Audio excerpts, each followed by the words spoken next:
ଗୋଟିଏ ଗାଁରେ ରାମ ଓ ତାର ସ୍ତ୍ରୀ ରହୁଥିଲେ। ରାମ ବହୁତ ଗରିବ ଥିଲା।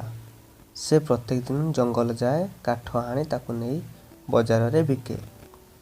ସେଥିରେ ଯେଉଁ ପଇସା ପାଏ ସେଥିରେ ସେ ତା ପରିବାର ଚଳାଏ। ଦିନକର କଥା, ବହୁତ ଜୋରସୋରେ ଝଡ଼ ତୋଫାନ ହେଲା। ରାମ କାଠ ପାଇଁ ଜଙ୍ଗଲ ଯାଇପାରିଲା ନାହିଁ। ଏମିତି 2-3 ଦିନ ବିତିଗଲା। ରାମ ଆଉ ତାର ସ୍ତ୍ରୀ ଭୋକ ଉପାସରେ ରହିଥାନ୍ତି।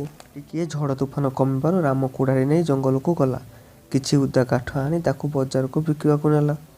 କାଠ ନିଅ ଭାଇ କାଠ, କାଠ ନିଅ ଭାଇ କାଠ।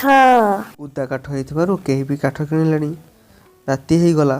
ରାମ ମନ ଦୁଃଖରେ କାନ୍ଦି କାନ୍ଦି ଘରକୁ ଫେରୁଥିଲା।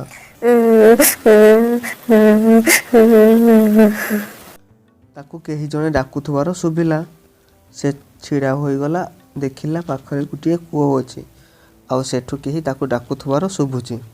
ରାମ କୂଅ ପାଖକୁ ଗଲା ଆଉ ଦେଖିଲା କେହି ଜଣେ ତାକୁ ଡାକୁଛି। ରାମ କହିଲା, ତୁମେ କିଏ ସେଠି ଡାକୁଛ? ତୁମେ କିଏ? ମୁଁ ଭୂତ, ମୋତେ ଦୟାକରି ବାହାରକୁ କାଢ଼ି ନିଅ। ରାମ ଭାଇ, ମୋତେ ଏଠି ବହୁତ କଷ୍ଟ ହେଉଛି।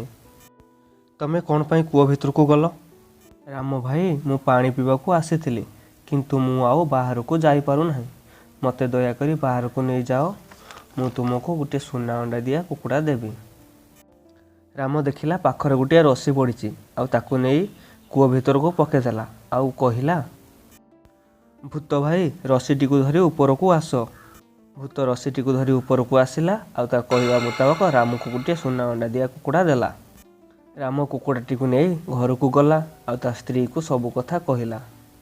କୁକୁଡ଼ାଟି ପ୍ରତ୍ୟେକ ଦିନ ସୁନା ଅଣ୍ଡା ଦେଲା ଆଉ ରାମ ତାକୁ ବଜାରକୁ ନେଇ ବିକିଲା। ସେଥିରେ ଯେଉଁ ପଇସା ପାଇଲା ତାର ଘର ଚଳିଲା ଏବଂ ସେ ପଇସାରେ ସେ ଘର ଗାଡ଼ି ସବୁ କଲା। ଆଉ କିଛି ଦିନ ଭିତରେ ରାମ ବହୁତ ବଡ଼ ଲୋକ ହେଇଗଲା ଆଉ ଭଲରେ ଚଳିବାକୁ ଲାଗିଲା।